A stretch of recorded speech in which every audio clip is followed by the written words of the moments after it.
සියලු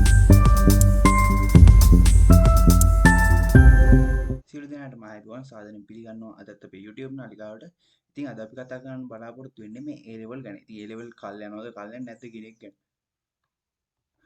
ඉතින් මුලින්ම කට්ටිය දන්නවා මේ මුලින්ම A level තියන්න ඕනේ අගෝස්තු මාසේ. ඒ කියන්නේ සාමාන්‍යයෙන් A level තියන අගෝස්තු මාසේ. උනාට අර කොවිඩ් වසංගතයයි අර රටේ තියෙන මේ ප්‍රශ්නයි නිසා මේ වෙනකොටත් A level මාස 4ක් විතර කල් ගිහිල්ලා තියෙනවා. ඉතින් තවත් දැන් කට්ටියකගේ මතය තමයි A level 2024 දක්වා කල් යන්න ඕනේ කියන එක. ඉතින් ඒ කියන්නේ 2024 ජනවාරි වගේ වෙනකල් කල් යන්න ඕනේ කියන එක. නමුත් දැන් ගිය අවුරුද්දේ ලෙවල් ගත්තොත් එහෙම ගිය අවුරුද්දේ ලෙවල් වලට තමයි ඒ කියන්නේ වැඩිම බලපෑමක් සිද්ධ වුණේ මේ කොවිඩ් වසංගතය සහ රටේ තිබ්බ දේශපාලන තත්ත්වයත් එක්ක.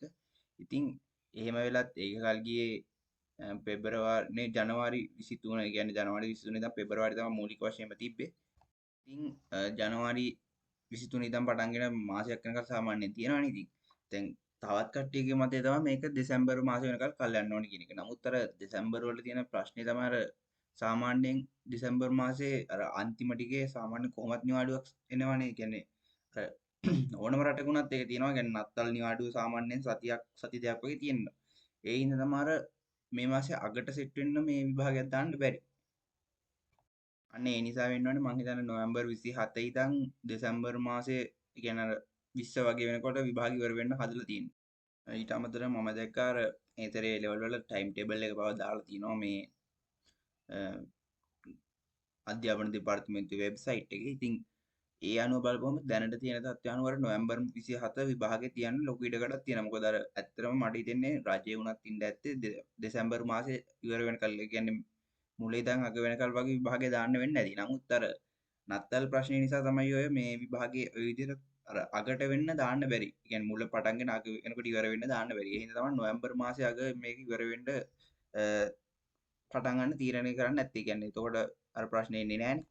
ඊට අමතරව දැන් තවත් කට්ටියක් අර ටෙලිග්‍රෑම් වල එහෙම ගෲප් හදලා මේ ඒ ලෙවල් තව ටිකක් කල් යන්න ඕනි කියලා කියන කට්ටියකුත් ඉන්නවා. ඉතින් ඒ කට්ටියගේ මතය තමයි දැන් අර සමහර අයගේ සබ්ජෙක්ට් එක කියන්නේ සිලබස් එක කවර් කරලා නැති නිසා ඒ ලෙවල් තව ටිකක් කල් යන්න ඕනේ. එතකොට දැන් අර රිවිෂන් දැන් රිසල්ට් ආවේ මේ ගොඩක් ළඟදී නිසා රිවිෂන් කරන අයට ප්‍රමාණවත් කාලයක් දෙන්න ඕනේ කියලා මතයක් තමයි යාළගේ තියෙන්නේ. ඉතින් ඒකෙත් මේ සාධාරණ පැත්තක් තියෙනවා. මොකද අර නීතියකුත් තියෙනවා. මං හිතන්නේ අර රිසල්ට් ඇවිල්ලා මාස 3ක්ද කොහෙද මේ විභාගෙ තියන්න බැරි කේස් එකක් ගිය සැරෙත් ඒ ප්‍රශ්නේ ආවනේ.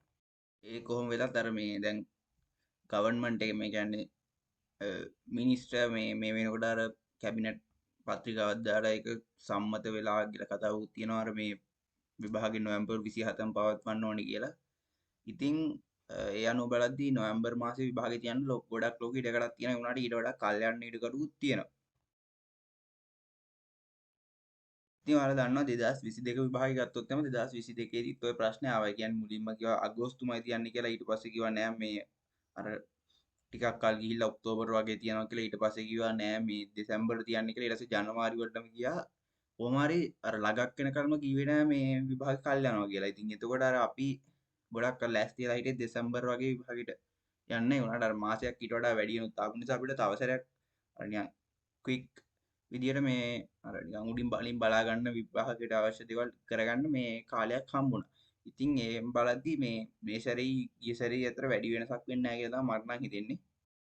ඉතින් අපේ සැරේ බැලුවොත් එම අපේ සැරේත් අර මේ සමහර ගුරුවරු සිලබස් කවර් කරලා තිබ්බෙත් නැහැ වෙනකොට. ඒ කියන්නේ අපේ උනත් සිලබස් කවර් කරාවේ විභාගෙට මාස දෙකක් වගේ තියෙද්දි. ඒ කියන්නේ දෙකක් වගේ තියෙද්දි තමයි ඉවර වුනේ.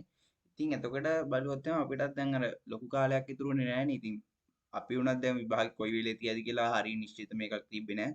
ඉතින් ඒ හින්දා අපි අර පුළුවන් තරම් පාඩම් කරා. කියන්නේ පාඩම් කරන එකයි විශේෂයෙන්ම පේපර් කරන එකයි ඒ කියන්නේ මතක් කරගන්න ඒවයි ඒවා ටික කරා. මොකද මේ අපි දන්නේ නැහැ හරියට විභාගය කොයි වෙලේ තියයිද කියලා. يعني රජයේ ටික දෙන වෙලාවනේ තියන්නේ.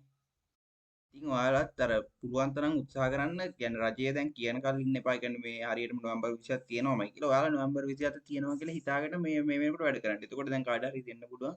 මට සිලබස් කවර් කරලා නැහැ නේ සම්පූර්ණයෙන්ම. එතකොට කොහොමද මම මේක කරන්නේ කියලා. ඇත්තටම ඒකේ පොඩි ප්‍රශ්නයක් තියෙනවා සිලබස් කවර් කරලා නැත්නම්. නමුත් අර ඒක 100% ප්‍රශ්නයක් කරගන්න අවශ්‍යතාවයක් නැහැ. ඉතින් ඔයාලට සිලබස් සම්පූර්ණයෙන් කවර් කරලා දිනවනම් කිසිම ප්‍රශ්නයක් නැහැ. ඔයාලා අනිවාර්යෙන් හිතන්න නොවැම්බර් 27 තමයි විභාගෙ තියන්නේ කියලා. ඉතින් නොවැම්බර් 27 විභාගෙ තියනවා නම් මේ වෙනකොට ඔයාලා පේපර්ස් ගන්නත් ඕනේ. ඒතර පාඩම් කරනවා ටික කරගන්නත් ඕනේ. විශේෂයෙන්ම අලුතෙන් ගන්න පළාත් පේපර්, එතකොට සමහර ඉස්කෝලවල පේපර්, ඒ වගේම තමයි ගුරුවරුන්ගේ පේපර් උනත් අවුලක් නැහැ. කියන්නේ ඔයාලට දැන් අරවක් කරලා තියෙනවා නම් කාලය හොදලා තියෙනවා නම් ඉතින් එතකොට ඔයාලට ඕන තරම් පේපර්ස් ගන්න පුළුවන්. ඒ වගේම තමයි අර පරණ තියරි ටික මතක් කරගන්න එක ඒකත් කරගන්න පුළුවන්. ඉතින් ඊළඟට අපි බලමු සිලබස් කවර් කරලා නැති අය කොහොමද මේ දවස් ටිකේ වැඩ කරන්න ඕනේ කියලා. ඉතින් ඔයාලට දෙන්න තියෙන හොඳම ඇඩ්වයිස් එක තමයි මේ දවස්වල ඔයාලා කරලා තියෙන සිලබස් එකේ තියරි එකෙන් අනිවාර්යයෙන්ම මේ ප්‍රශ්න කරන්න. කියන්නේ ඔයාලට පුල් දැන් පේපර් එකේ දැන් ඔයාලට කරන්න බැරි පාඩම් තියෙනවා. කියන්නේ කරපු නැති පාඩම් තියෙනවා. ඒ ටික අතෑරලා ඉතුරු ඒවාට උත්තර ලියන්න අනිවාර්යයෙන්ම. නැත්තම් මේ ඔයාලා දැන් ඉවර වෙනකල් ඉන්න ගියොත් ඔයාලට සම්පූර්ණ පේපර් කරන්න කාලයක් නැති වෙන්නත් පුළුවන්. ඉතින් ඒතකොට ඔයාලා කරලා නැති කොටස් තියෙනවානේ. ඒ ටික ඔයාලා පුළුවන් තරම් පාඩම් කරලා මොනවා හරි කරන්න පුළුවන් බලන්න. නැත්නම් දැන් කරන්න බැරිම නම් ඒ ටික ක්ලාස් එකේ කරන කලින් ඉන්න. ඒක ප්‍රශ්නයක් වෙන්නේ නැහැ. ඔයාලත් අනිවාර්යයෙන්ම මේ අර සබ්ජෙක්ට් එක කියන්නේ සිලබස් එක පාඩම් කරන්නත් කරන්න. කියන්නේ අර පාඩම් කරනවම නෙවෙයි, කියන්නේ රිමයින්ඩ් කරනවා වගේ දෙයක් නිකන් ආවට මතක් කරගන්න. මොකද ඒ වගේම ප්‍රයෝජනක් වෙනවා. ඒ වගේම තමයි ෂෝට් නෝට් තියෙනවා නම් අනිවාර්යයෙන්ම ඒවත් පාවිච්චි ගන්න. ඉතින් අපි ඔච්චර වෙලා බැලුවේ මේ සිලබස් එක කියන්නේ තියරි කරන අය ගැන. ඉතින් රිවිෂන් කරන අය ගැන අපි මේ දැන් පොඩ්ඩක් සලකලා බලමු. ඉතින් රිවිෂන් කරන අය ගැන සලකලා බැලුවොත් එම රිවිෂන් කරන අය ගිය සැරේ A level වලට ලියපු අයනේ. ඉතින් එයාලට ඒ කියන්නේ සිලබස් කවර් කරලා තියෙන එකපාරක්. ඉතින් ඔයාලා දැන් ගිය සැරේ මොකක් හරි අවුලක් වුණා නේ. කියන්නේ ඔයාලට පාඩම් කරගන්න වෙලාව මදි වුණා නම් ඒ ටික ඔය කට්ටිය දන්නවනේ ගිය සැරේ කොහොමද උනේ කියලා. ඉතින් ඒ නිසා ඔයාලා ඔයාලගේ රිවිෂන් ක්ලාස් වල තියරි කරනවා නම් ඒ කොටස් ඉවර වෙනකල් ඉන්න ඕනේ නැහැ. දැන් ඔයාලට හපු සැරයක් පේපර්ස් කියන අවුරුදු ගානක කරලා බලන්න පුළුවන්. ඔයාලට ගිය සැරේ පේපර් කරන්න වෙලාව මදි වුණා නම් මේ සැරේ අනිවාර්යයෙන් මේක කරන්න. මොකද දැන් ඔයාලට සිලබස් කවර් කරලා තියෙන එක සැරයක්. ඒ හින්දා ඔයාලට අර පාඩම් කරන ටික කරගන්නත් පුළුවන්. ඒ වගේම රිවිෂන් ක්ලාස් වල කරන කලින් ඉන්න ඕනේ නැහැ. ඔයාලට තනියම පාස් පේපර්ස් කරන්න පුළුවන්. තියරි ආයට වඩා ඔයාලට පුළුවන් වැඩියෙන් කියන්නේ අර ප්‍රයොරිටි එක දෙන්න මේ පේපර්ස් ගන්න. මොකද ඔයාලා දැන් සිලබස් එක සැරයක් කරලා ඒ කාලේ පාඩම් කරලා තියෙන නිසා. ඊට අමතරව දැන් ඔයාලා හැබැයි අනිවාර්යයෙන්ම ඔයාලත් පාඩම් කරන්න ඕනේ. කියන්නේ දැන් ඔයාලා දැන් පාඩම් නොකර මේ පේපර්ස් විතරක් කරන්න කිව්වොත් අර අවුරුදු ගානකට කලින් කරපුවා අමතක වෙන්න පුළුවන්. ඒ නිසා අනිවාර්යයෙන්ම ඔයාලත් පොඩ්ඩක් අර තියරි එක ටච් එකේ තියාගන්න. නැත්නම් මේ අමතක වුණොත් එම අපරාධයක් වෙනවා. මම හිතනවා අද වීඩියෝ එකෙන් ඔයාලට ගොඩක් ලොකු දෙයක් ගන්න පුළුවන් වෙන්නේ නැති කියලා. ඉතින් අද මම මේක ගැන කතා කරන්න තියෙන එකයි මේ වෙනකොට ගොඩක් ලොකු ප්‍රශ්නයක් වෙලා තියෙනවා. ගොඩක් අය කතා වෙන දෙයක්. ඉතින් සමහර අයට අනුව මේක කල් යන්න ඕනේ. තවත් සමහර අයට අනුව මේක කල් යන්න ඕනේ නැහැ. තව මේක ප්‍රෙෂර් එක වැඩි වෙනක විතරයි වෙන්නේ කියලා තවත් සමහර කට්ටිය කියනවා.